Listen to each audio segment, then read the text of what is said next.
Alam mo, mag-abroad ka na ngayon. Nung high school ako, sinabihan ako ng isang ma-influensyang teacher namin noon na hindi daw ako yayaman. Sakit yun, ah. Kaya siguro nag-abroad ako ngayon. Lo, baka sabihin mayaman na ako. Mali.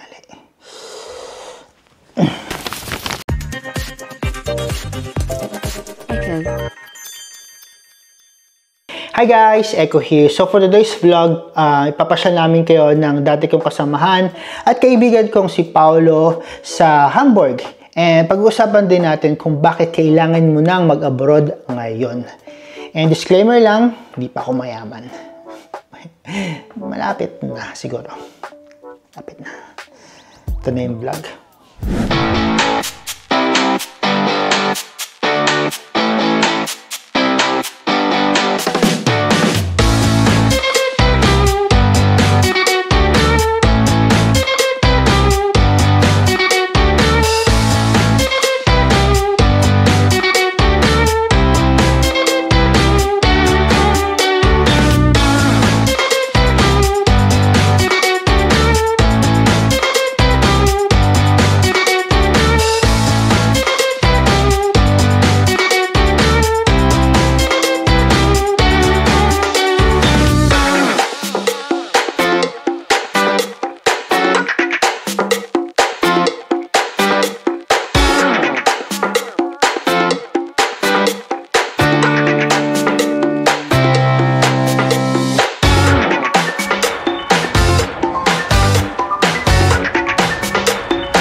O, nasaan tayo ngayon? Ano, may vlog ka? Baka wala rin nagbablog ka. Nasaan tayo ngayon? Vlogger? Vlogger yan?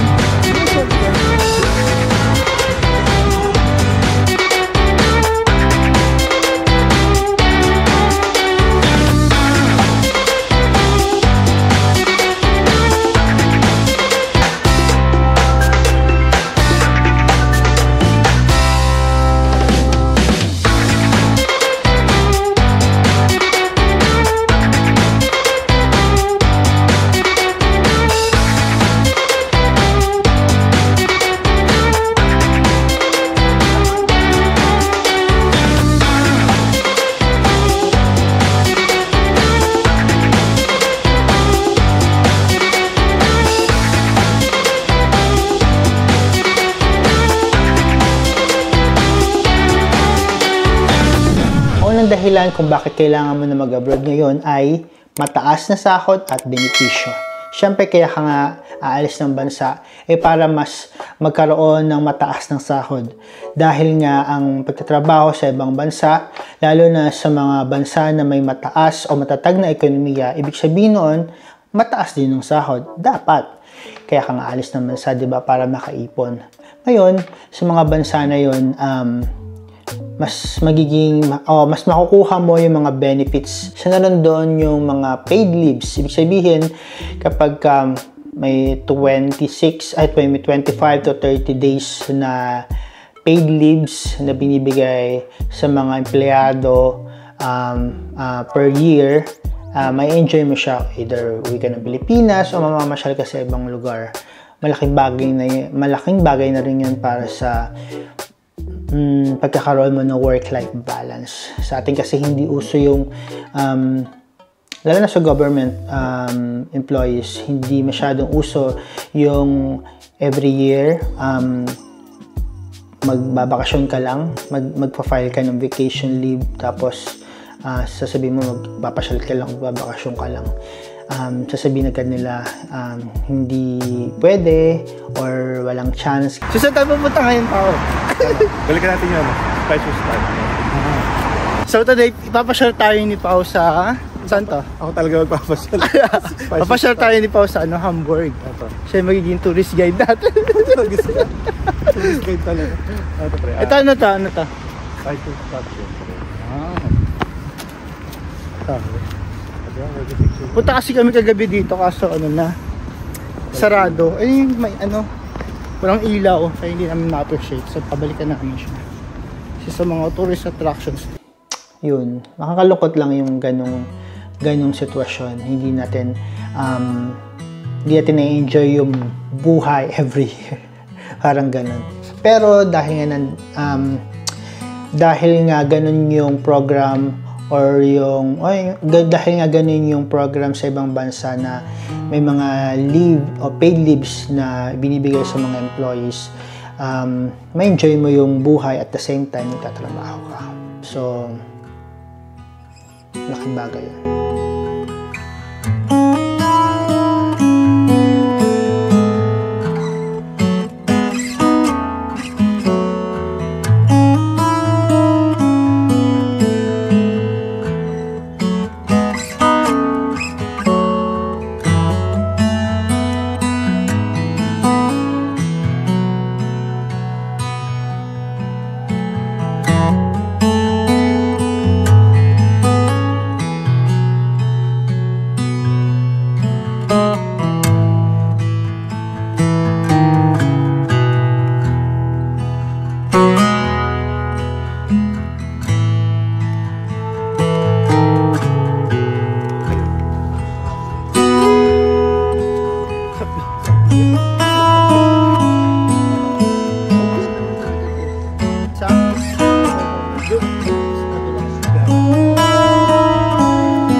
More opportunities sa career. Siyempre, depende yan sa field na meron ka. Dito kasi sa Germany, sa dami ng mga vacant slot, mapa-higher or lower position man, panigurado, meron ka malaki ang chances mo na makuha sa trabaho at mapunan ang mga gap na yon. Ibig ko lang sabihin, ang dami kasing opportunity dito, kaya malaking chances. Ibig ko sabihin. At syempre, yun nga lang, ang isa sa mga malaking qualification ay yung language. So, kailangan talaga ay bihasa ka sa pagsasalita ng German para mas makuha mo yung higher position. Kasi, syempre, sa isang company, pag makikipag-usap ka na sa mga may higher positions, sa buong kumpanya, and all, kaya kailangan naiintindihan mo lahat yung pasikot-sikot, hindi lang sa trabaho, kundi sa makipag-communicate sa ibang agencies na meron yung kumpanya ninyo. Actually, ang Germany ang isa sa may aging population sa buong Europe. And na-pursue nila after ilang years, wala nang mag-aalaga doon sa mga matatanda nila. Kaya kinakailangan nilang mag-hire ng mga healthcare workers na mag-aalaga sa mga future na mga may edad ng mga citizens nila. Nagmamigrate din yung ibang mga family or yung ibang mga kabataan, hindi na din sila kumukuha ng example sa healthcare, konti na lang din yung kumukuha ng nurses, ng nursing, and ng doctors. So, ang nangyayari, kailangan talagang kumuha ng Germany ng ibang healthcare workers sa ibang lugar. And kaya, yung opportunity dapat natin i-grab kung gusto talaga natin mag-abroad. Sap-sap, libre.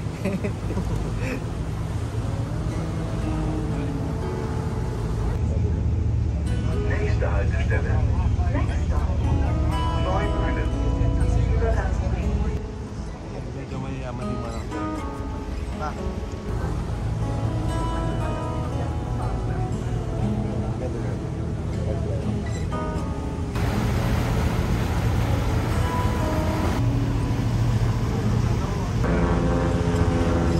Maganda ba ba na? Maganda ba ba? Pangatlong dahilan, ma-expose ka sa iba't ibang mga culture. Siyempre, pagka nagtrabaho ka na sa ibang bansa, magkakaroon ka ng chance or ma-expose ka sa iba't ibang culture dahil makakatrabaho mo yung iba't ibang mga lahi.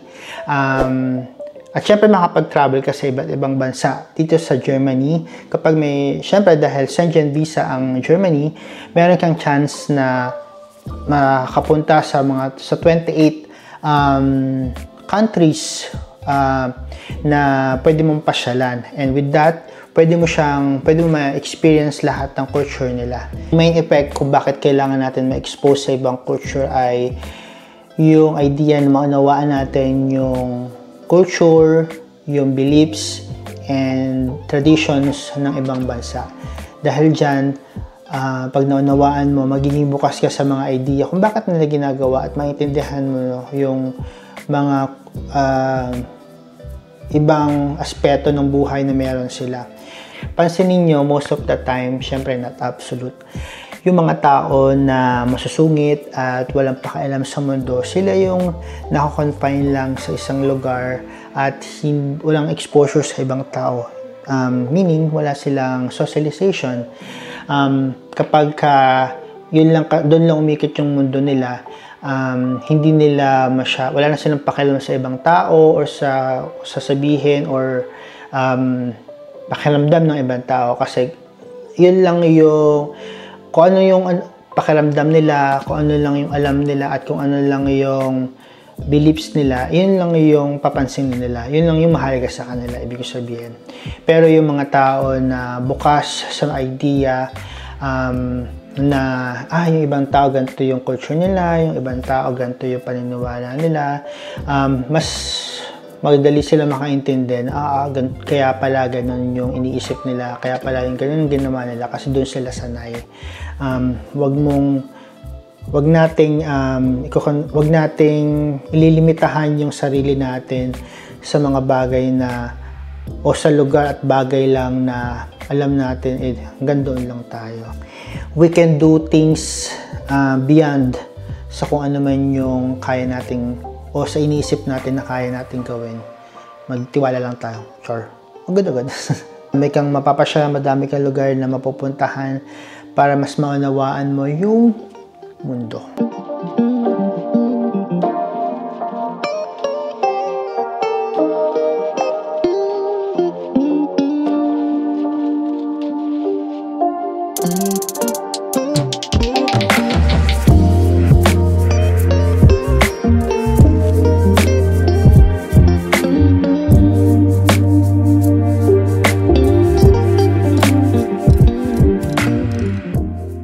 Pangapat na dahilan, as simple as inflation.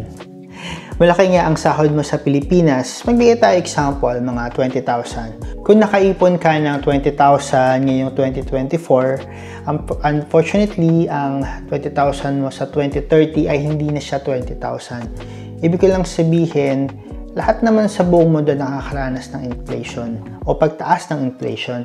Pero, kung may pagkakataon na makaipon ka ng mas malaki ngayon pa lang at mas makaipon, why not grab that opportunity? Ang pag-abroad ay hindi naman din lahat para sa lahat ng pag-abroad. Pero kung madami kang dahilan kung bakit or dapat mo siyang gawin, why not give it a chance, or kung may opportunity, grab mo na siya. And hindi naman din lahat ng nag-abroad nakakaipon o umuunlad. Nasa sa tao din yun kung paano niya sasamahan ng sipag, ng tiyaga, ng tiis at diskarte yung mga ginagawa niya, mapa Pilipinas man o mapa sa ibang bansa.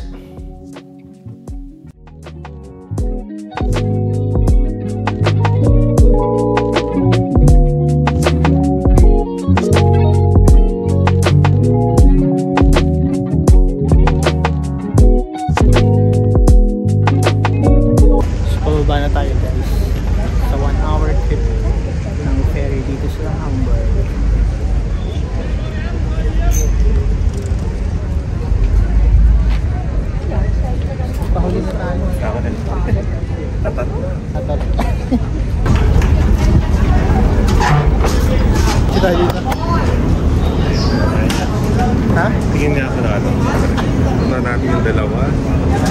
So, next next destination natin. tingin natin yun. So, na pa nag-enjoy ka sa 1 hour trip natin sa Peru. Visit. May mga bagay na natututunan lang natin kapag umalis na tayo sa comfort zone natin. Ibig kong sabihin, kapag sanay ka sa mga bagay na ginagawa mo lagi, at yun lang yung ginagawa mo, tapos magta-try ka ng ibang bagay, minsan natatakot tayo. Pero dun din tayo natututo at dun tayo umuunlad. Kapag nandito ka na sa ibang bansa, mas malaki yung chances na mag-grow ka personally, sa career, at madami kang madidiscover na mga bagay na kaya mo pala. Ang point ko, yung bago at nandito na ako, madami kong na-discover sa sarili ko na kaya ko pala. Yung pag-vlog, yung pag-edit, dati hindi talaga ako techie na tao. Masyadong hindi ayokong pag-aralan or hindi ko kaya, ganun isip ko na dati kinatatakutan ko. And ano pa ba? Communication. Nung tatrabaho sa Pilipinas bago ako nagpunta sa Germany, hindi ko naisip na magtatrabaho ako sa kumpanya na pinagtrabahoan ko, na magtatagal ako doon kasi sobrang hirap. And feeling ko hindi ako along growth na ma-achieve personally, career, wala talaga. Pagdating naman sa German language, sa totoo lang nung una hesitant talaga ako na kakayanin ko ipasa or mag-aral at ipasa yung exams pagdating sa German language, kasi nung kailan ba, 2018, nung nalaman ko na pwede pala kami magtrabaho sa Germany, pero kailangan mo din mag-aral muna at ipasa yung mga exams. Sabi ko, kaya ko ba to? Yung English nga, diba, parang ginagapang mo na siya. Pero ngayon, looking back, sabi ko, kaya naman pala. Basta bibigyan mo lang siya ng time at hindi ka susuko, diba? Hindi ka lang susuko. So, andito na tayo ngayon sa Germany. Although, hindi pa din ako ganun kagaling magsalita ng German, pero at least nakapag-communicate ka sa kanila, na intindihan nila kahit paano yung sinasabi mo, nako-convey mo yung gusto mong sabihin kahit paano.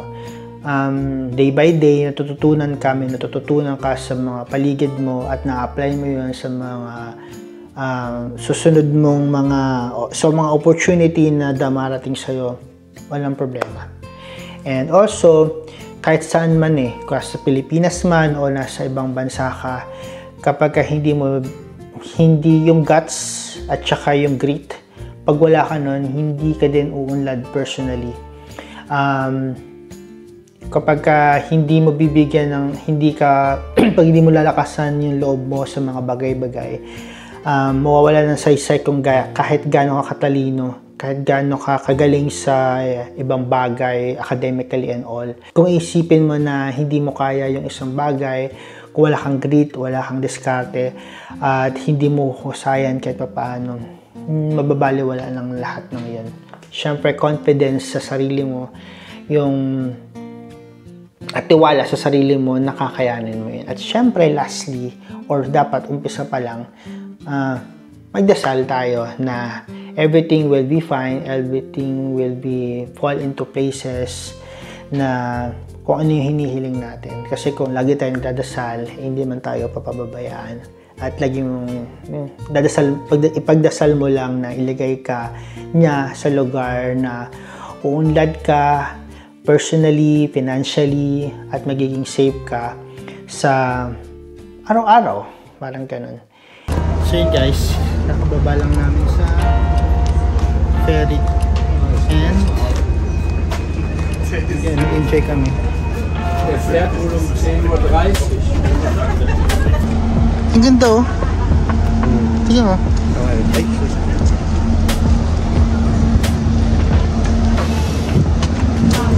Ano pa man ang mga dahilan kung bakit hindi ka pa rin nag-abroad hanggang ngayon, I hope na malaki ito katulad ng pamilya, mga kaibigan at bansa. Tulad ng lagi kong sinasabi, ang pag-abroad ay hindi naman para sa lahat. May kanya-kanya tayong dahilan kung bakit natin gagawin yung mga bagay na gagawin natin or ginagawa natin, yung pagtatrabaho sa ibang bansa, pag-stay sa Pilipinas, o yung pag-stay sa kumpanya na meron tayo sa ngayon. May mga dahilan tayo kung bakit natin ginagawa yon. Kung ano pa man yun, I hope na nandun yung puso mo, kung saan ka uunlad, kung saan ka magiging masaya. Kahit saan man ka man kasi pumunta, abroad man o sa Pilipinas, kung hindi ka masaya, kung hindi mo feel yung safety, at kung hindi ka uunlad, hindi ka din, parang baliwala lang. Kasi ako personally, kung papipiliin kung Pilipinas ba o ibang bansa, syempre Pilipinas pa din ako. Pero dahil nga may mga dahilan tayo kung bakit kinakailangan nating magtrabaho sa ibang bansa, o lalo na dito sa Germany, isipin ko pa din yung reason kung bakit ako nag-stay. So, kanya-kanya lang din yun. And with that, I hope na piliin pa din natin kung saan tayo mag-grow, kung saan tayo magiging masaya, at kung saan tayo mafe-feel natin na uunlad tayo personally.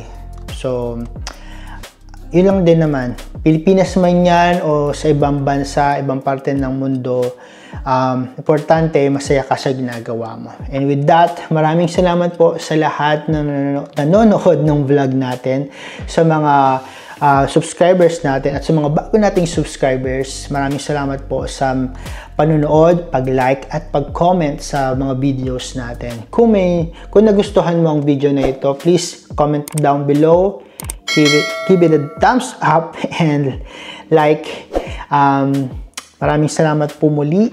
And with that, see you on the next vlog. Tulad ng lagi ko sinasabi, hindi lahat mahirap sa taong nagsusumikap. And remember, stay cute. Bye!